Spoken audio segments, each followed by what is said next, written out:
Students, मैं हूं doctor Habibur Rahman और आप देख रहे हैं क्वेटा टीवी।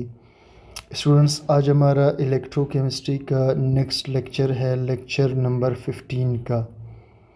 और स्टूडेंट्स, ये जो लेक्चर 15 है इसमें आज हम डिस्कस करेंगे स्टैंडर्ड हाइड्रोजन इलेक्ट्रोड को, जिसे शी भी कहते हैं, और बाज़ बुक्स इसको NHE यानी नॉर्मल हाइड्रोजन इलेक्ट्रोड भी कहते हैं। ठीक, तो ये बहुत अहम क्वेश्चन होने वाला है स्टूडेंट्स, तो इसको स्टार्ट करते हैं। ठीक है, स्टैंडर्ड हाइड्रोजन इलेक्ट्रोड होता क्या है? It is a reference electrode. सबसे पहली बात तो ये है कि ये एक रेफरेंस इलेक्ट्रोड है। रेफरेंस क्या चीज़ है स्टूडेंट्स?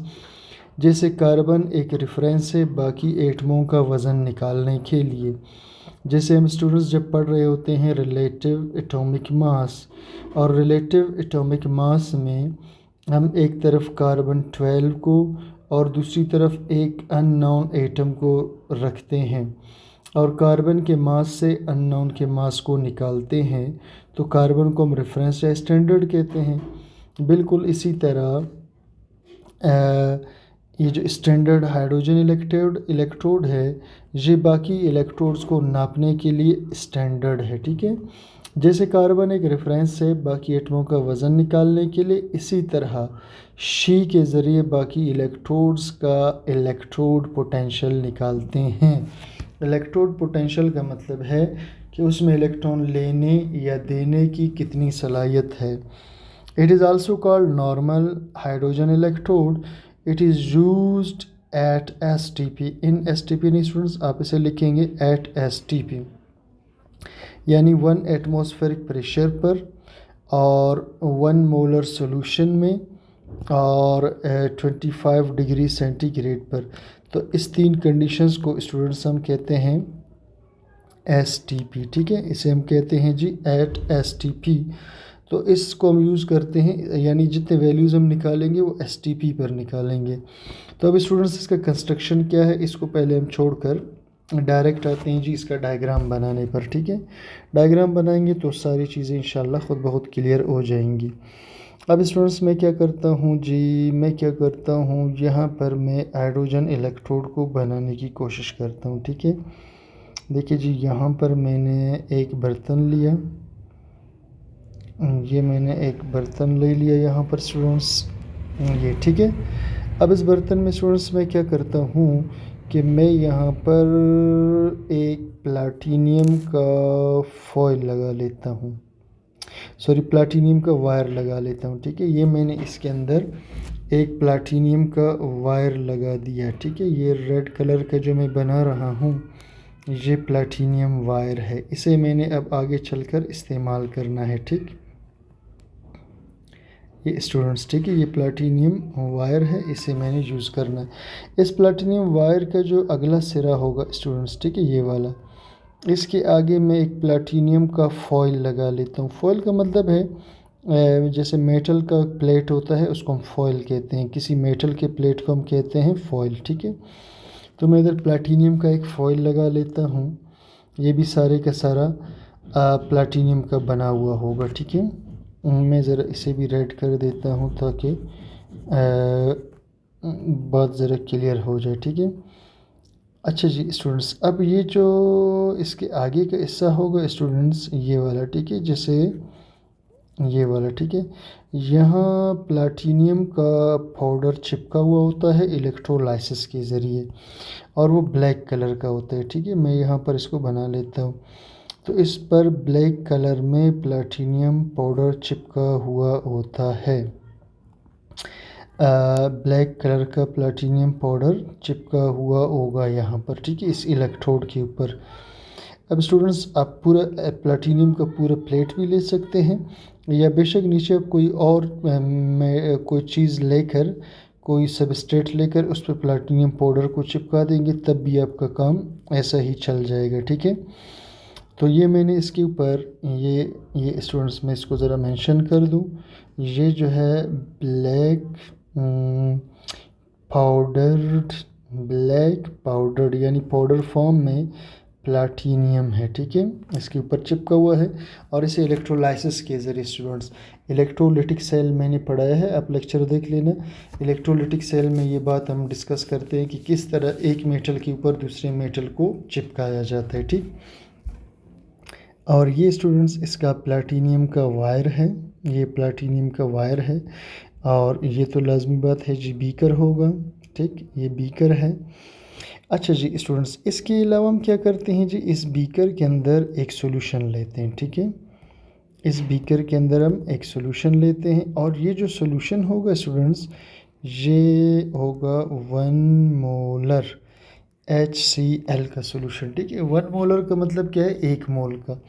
और स्टूडेंट्स 1 मोल से मुराद होता है, जैसे HCl है, इसका वज़न 1 है, क्लोरीन का 35.5, दोनों को जमा करूँगा तो ये हो जाएगा 36.5, ठीक है। और 36.5 ग्राम अगर मैं HCl ले लूँ तो ये कहलाएगा 1 मोल, ठीक है, ये कहलाएगा 1 मोल या 1 मोलर सोल्यूशन। तो ये 1 मोलर सोल्यूशन मैंने इस बर्तन के अंदर लिया हुआ है, ठीक। अब स्टूडेंट्स इससे नेक्स्ट काम देखते हैं जी। अब ये जो स्टूडेंट्स प्लैटिनम फॉयल है, इसके ऊपर एक शीशे का हुड मौजूद होता है, ठीक है। ये मैं बना रहा हूँ जो भी, ये शीशे का हुड है। हुड का मतलब है एक यानी जैसे हम टोपी पहनते हैं कोट के साथ, ठीक है, जो टोपी होती है वो हुड कहलाता है। बिल्कुल इस तरह शीशे का एक हुड इधर बना हुआ होगा, ठीक है। और इस शीशे के हुड के ज़रिए से हम यहाँ से इसके अंदर हाइड्रोजन गैस दाखिल करते हैं और उसको हम दाखिल करते हैं 1 atm के प्रेशर पर, ठीक। अब ये काम कैसे करेगा, ये तो बात की बात है। पहले हम ज़रा इसका जो डायग्राम हम बना चुके स्टूडेंट्स, इसको हम डिस्कस करते हैं। ये चीज़ें आपको क्लियर हो गई हैं। अब हम इसका कंस्ट्रक्शन पे आते हैं, ठीक। तो देखिए जी, कंस्ट्रक्शन के अंदर यानी इसकी बनावट में, चले मैं ऐसा करता हूँ, मैं इसको यहाँ से कॉपी कर लेता हूँ। किधर गया जी, किधर गया पता नहीं, चलो जी दोबारा मैं इसको कॉपी कर लेता हूँ। ये मैंने इसको कॉपी किया और यहाँ मैं इसको पेस्ट कर देता हूँ ताकि आपको यहाँ साथ साथ समझने में आसानी रहे, ठीक है। ये मैंने इसको पेस्ट किया। अब देखिए जी, कंस्ट्रक्शन देखते हैं। It is consist of a beaker having 1 molar HCl solution. एक बीकर होगा इसके अंदर, ठीक है, जिसमें 1 मोलर का HCl सोल्यूशन होगा। Hydrogen gas is supplied eight 1 atmosphere. यहाँ से हाइड्रोजन गैस हम इसके अंदर दाखिल करेंगे 1 atm पर। प्लाटीनियम वायर, ये प्लाटीनियम का तार इसमें लगा हुआ है। और प्लाटिनाइज्ड फॉयल, ये प्लाटिनाइज्ड फॉयल है, सही। फंक्शन इसका students, platinum wire is connected to any electrode. अच्छा, अब स्टूडेंट्स फंक्शन पर आने से पहले हम इसे एक दफ़ा स्टॉप करके ज़रा फंक्शन को भी डायग्रामेटिकली डिस्कस करते हैं, फिर दोबारा आएंगे टॉपिक। स्टूडेंट्स अभी जो है हम इसके फंक्शन को समझते हैं। तो फंक्शन को समझने के लिए स्टूडेंट्स हम क्या करेंगे जी, ये हमारे पास स्टैंडर्ड हाइड्रोजन इलेक्ट्रोड है, सही। इसकी जो है मैं दोबारा से कॉपी बना लेता हूँ और इसको मैं पेस्ट करता हूँ यहाँ पर। अच्छा जी, ये मैंने इसको पेस्ट कर दिया, ठीक। अब वापस आ जाते हैं स्टूडेंट्स यहाँ पर। अब देखिए स्टूडेंट्स, यहाँ हमारे पास स्टैंडर्ड हाइड्रोजन इलेक्ट्रोड है, सही। इसे हम कहते हैं शी, या इसे हम कहते हैं स्टैंडर्ड हाइड्रोजन इलेक्ट्रोड। और याद रखना स्टूडेंट्स, ये हाफ सेल होता है, ठीक है। यानी जब हम गैल्वानिक सेल बनाते हैं तो गैल्वानिक सेल बनाते हुए ये हमारा ये जो है हाफ सेल होता है। अब मैंने क्या करना है, एक और हाफ सेल बनाना है, ठीक। मैं इसी को कॉपी कर लेता हूँ यहाँ से, ठीक है। और यहाँ मैं इसको स्टूडेंट्स पेस्ट करके थोड़ा छोटा कर लेता हूँ। अच्छा जी, इसमें कुछ चेंजिंग कर लेता हूँ। यहाँ से इसको मैं ख़त्म कर देता हूँ, इसे भी ख़त्म कर देता हूँ, ये सारा यहाँ से ख़त्म कर देता हूँ, ठीक। ये मैंने स्टूडेंट्स, अब मैं इसमें इलेक्ट्रोड रखूँगा, ठीक है। अब मैं इसमें क्या करूँगा स्टूडेंट्स, यहाँ पर मैं इसके अंदर एक इलेक्ट्रोड रखूँगा। लेट से मैं जिंक का इलेक्ट्रोड रख लेता हूँ यहाँ पर, ठीक। ये मैंने इसके अंदर रखा एक जिंक इलेक्ट्रोड, सही स्टूडेंट्स। मैंने इसके अंदर रखा जिंक का इलेक्ट्रोड, ठीक हो गया। अच्छा जी, अब जिंक का जो इलेक्ट्रोड है स्टूडेंट्स, वो जिंक ही के 1 मोलर जिंक सल्फेट के साल्ट के अंदर होगा। या इलेक्ट्रोलाइट सॉल्यूशन के अंदर होगा, यानी जो इलेक्ट्रोड हम यूज़ करेंगे उसी का 1 मोलर सॉल्यूशन होना चाहिए बतौर इलेक्ट्रोलाइट। ठीक है, अब ये जो है हमने जिंक का इलेक्ट्रोड यहाँ पर रख दिया स्टूडेंट्स। अब हम क्या करेंगे जी, एक बिजली का तार इस इलेक्ट्रोड में जोड़ेंगे और इसको हम एक्सटर्नल बाहर से लेकर जाएंगे। एक बिजली का तार प्लाटीनियम तार के साथ शी के साथ जोड़ेंगे, इसे भी बाहर ले जाएंगे और इस दोनों को स्टूडेंट्स हम कनेक्ट करेंगे एक वोल्ट मीटर के साथ जो बहते हुए करंट को नापेगा। और इसके अंदर स्टूडेंट्स एक डिफ्लेक्शन के लिए एक सुई लगी होती है, कुछ नंबर्स लगे होते हैं। अब स्टूडेंट्स क्या होगा जी, हमने जब इस दोनों को जोड़ दिया तो जिंक जो होता है ये मोर इलेक्ट्रो पॉजिटिव है। ठीक है, एक बात याद रखिए स्टूडेंट्स, ये जो हमारे पास शी है, ठीक है, इसके इलेक्ट्रोड पोटेंशियल को जिसे हम ई कहते हैं, ठीक है, इसके इलेक्ट्रोड पोटेंशियल को हम ज़ीरो कंसीडर करते हैं। ठीक है, तो अब जिंक जो है, जिंक वाला जो साइड है ये ज़्यादा इलेक्ट्रोनेगेटिव है। ठीक है, ये जो इलेक्ट्रोड ये ज़्यादा इलेक्ट्रो पॉजिटिव है स्टूडेंट्स, ये ज़्यादा इलेक्ट्रो पॉजिटिव है। अब होगा ये स्टूडेंट्स कि ये जिंक क्या करेगा जी, जिंक जो है, जिंक का एक एटम 2 इलेक्ट्रॉन लूज़ करेगा, ये 2 इलेक्ट्रॉन लूज़ करेगा और ख़ुद जिंक +2 बनकर सॉल्यूशन में आ जाएगा। ये इलेक्ट्रॉन स्टूडेंट्स फॉलो करेंगे एक्सटर्नल वायर के अंदर और ये गुजरेंगे जब वोल्ट मीटर से, तो वोल्ट मीटर करंट शो करेगा, यानी इसमें डिफ्लेक्शन हो जाएगी, घूम जाएगा, जिससे पता चलेगा कि जी करंट बह रहा है। और ये इलेक्ट्रॉन आकर स्टूडेंट्स दाखिल हो जाएंगे प्लाटीनियम वाले फॉयल में। यहाँ पर क्या होगा उसे मैं आपको बताता हूँ। यहाँ स्टूडेंट्स रिएक्शन ये हुआ कि जिंक ने जो है 2 इलेक्ट्रॉन लूज़ किए और ख़ुद जिंक +2 का आयन बन गया। ठीक है, इलेक्ट्रॉन लूज़ करने को स्टूडेंट्स ऑक्सीडेशन कहते हैं। ठीक, तो हम ये कहेंगे कि जिंक के अंदर जो है इसके इलेक्ट्रोड में ऑक्सीडेशन हुआ है। ठीक है, इसका जो ई नट स्टूडेंट्स का रिडक्शन, इसका जो है ऑक्सीडेशन पोटेंशियल को ज़ाहिर कर रहा है, तो इसका ऑक्सीडेशन पोटेंशियल हुआ है। और इस दौरान स्टूडेंट्स जब हम चेक करेंगे वोल्ट मीटर को, ठीक है, ये जिंक के मामले में जब हम जिंक की बात कर रहे होते हैं तो हमें वोल्ट मीटर पर जो करंट नज़र आएगा वो आएगा 0.76 वोल्ट, इतना करंट हमें यहाँ पर नज़र आएगा। ठीक है, 0.67 वोल्ट, इसे आप नोट कर लीजिए। अब वो इलेक्ट्रॉन स्टूडेंट्स जब इधर अंदर दाखिल हो जाएंगे तो इन इलेक्ट्रॉन्स को कौन लेगा, इसे समझिए। यहाँ हमारे पास जो HCl का सॉल्यूशन था स्टूडेंट्स इस बर्तन के अंदर, ठीक है, जो 1 मोलर HCl था, ये H+ और Cl- की फॉर्म में होता है, H+ और Cl- की फॉर्म में। अब स्टूडेंट्स ये जो H+ है यहाँ पर इनको इलेक्ट्रॉन चाहिए, तो ये आने वाले 2 इलेक्ट्रॉन को ले लेंगे, 2 H+ 2 इलेक्ट्रॉन को ले लेंगे और ख़ुद ये जो है हाइड्रोजन गैस बन जाएगा। ठीक, तो ये इलेक्ट्रॉन लेने को हम रिडक्शन कहते हैं। तो यहाँ पर रिडक्शन जो पोटेंशियल होगा, यहाँ पर रिडक्शन हुआ है, ठीक है, ई रिडक्शन, तो यहाँ पर रिडक्शन हुआ है सही, और इसकी वैल्यू तो स्टूडेंट 0 होती है, लिहाजा इसको डिस्कस करने की ज़रूरत नहीं है।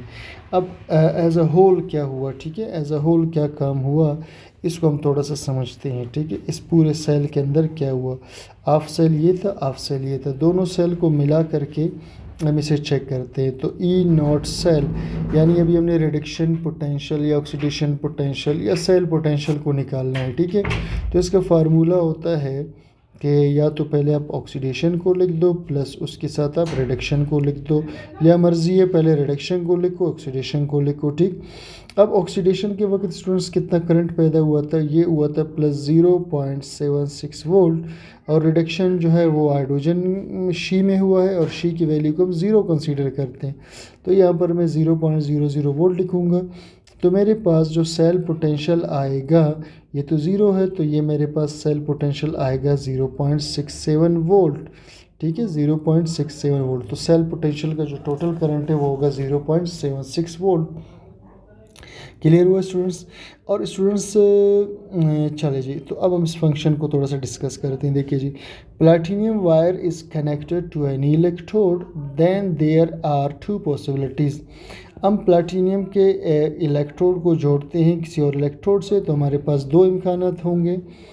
पहला इम्कान H प्लस आयंस में बी रिड्यूस्ड गेन इलेक्ट्रॉन।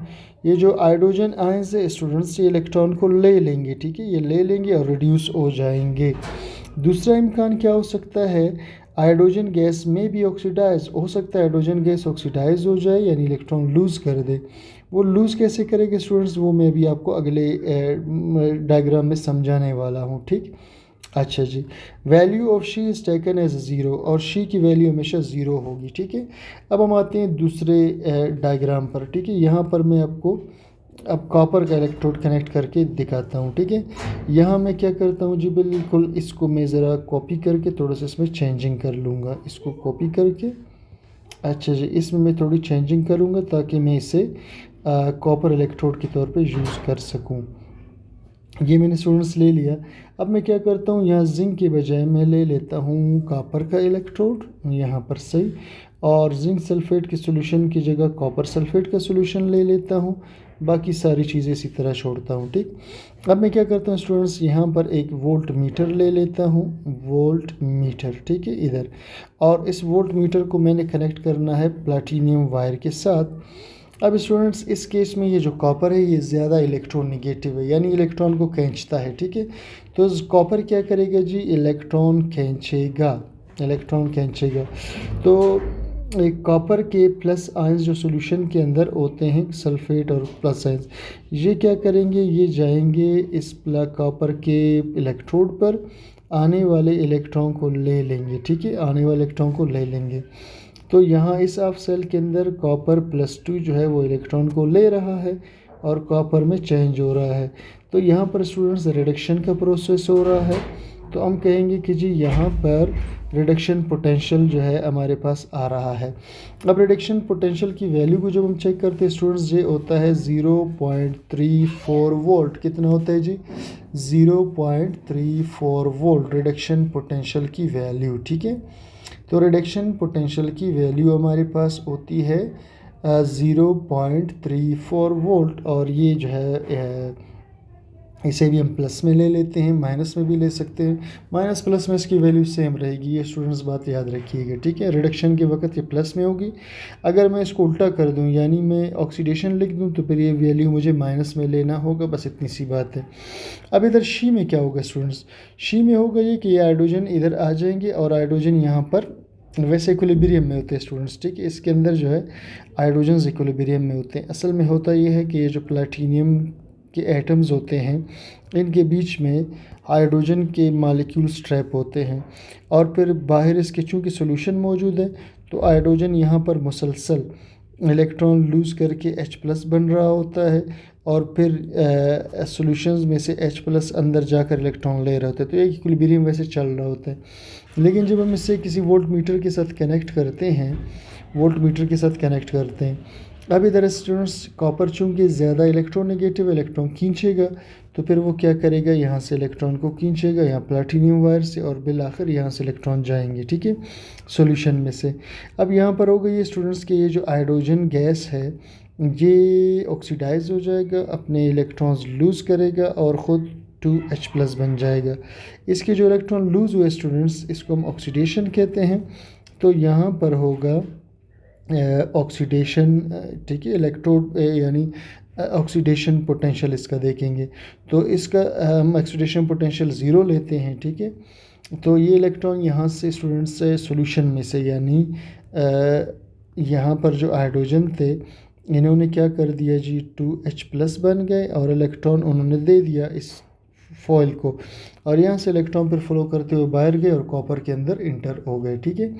तो अब स्टूडेंट्स करंट इस तरफ फ्लो कर रहा है। अब अगर मैं सेल पोटेंशियल निकालूं, ठीक है, तो मैं लिखूंगा जी E0 सेल, यानी सेल का जो टोटल सेल का पोटेंशियल है वो, तो ये E0 oxidation plus E0 reduction के बराबर होता है।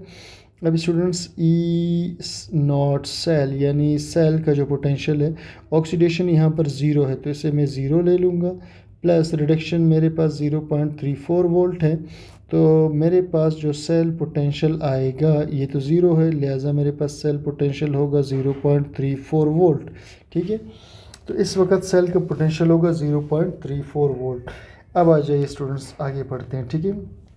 Measurement of electrode potential. A metal electrode whose electrode potential is to be determined. ऐसा मेटल का इलेक्ट्रोड जिसका इलेक्ट्रोड पोटेंशियल मालूम करना है, इज़ डिप्ड, उसको डिप करते हैं 1 मोलर सोल्यूशन में इन 1 हाफ सेल। ठीक है, ये देखिए जी, 1 हाफ सेल में हम इलेक्ट्रोड को सोल्यूशन में डिप करते हैं। Other half cell will be SHE, और दूसरा हाफ सेल जो है ये शी वाला होगा। Both cells are connected by salt bridge. एक और बात स्टूडेंट्स जो मैं आपको बीच में बता नहीं रहा था, वो ये है कि ये दोनों साल्ट ब्रिज के ज़रिए आपस में कनेक्टेड होते हैं। ठीक है, अब साल्ट ब्रिज का काम होता है स्टूडेंट्स, ये साल्ट ब्रिज है। ठीक है, तो साल्ट ब्रिज का काम है दोनों हाफ सेल्स को जोड़ के रखना, इनको न्यूट्रल करके रखना, यानी कहीं भी आयंस बढ़ रहे हैं तो उसको दोबारा बैलेंस करने का काम साल्ट ब्रिज ने करना होता है। ठीक, इसके अंदर एक साल्ट होता है concentrated. Both cells are connected by salt bridge.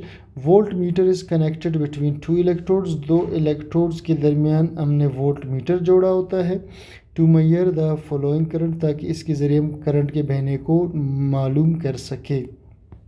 ठीक है students, hydrogen gas enters into glass hood and ionises to form H+ and electron called oxidation. यहाँ से हाइड्रोजन गैस अंदर दाखिल होगा, अंदर दाखिल होने के बाद ये आयोनाइज हो जाता है। ठीक है, और इलेक्ट्रॉन्स लूज करता है।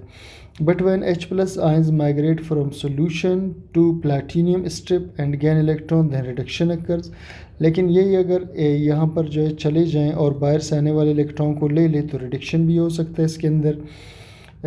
तो यहाँ पर स्टूडेंट्स हमारे पास जो ऑक्सीडेशन पोटेंशियल है शी का, उसे भी हम कंसीडर ज़ीरो करते हैं, रिडक्शन पोटेंशियल को भी ज़ीरो कंसीडर करते हैं। ठीक है, तो स्टूडेंट्स ये था आज का हमारा लेक्चर। उम्मीद करता हूँ आपको समझ में आ गया होगा। कोई कन्फ्यूजन हो, मसला हो तो कमेंट सेक्शन में बताइएगा, और चैनल को सब्सक्राइब, लाइक, शेयर ज़रूर कीजिए।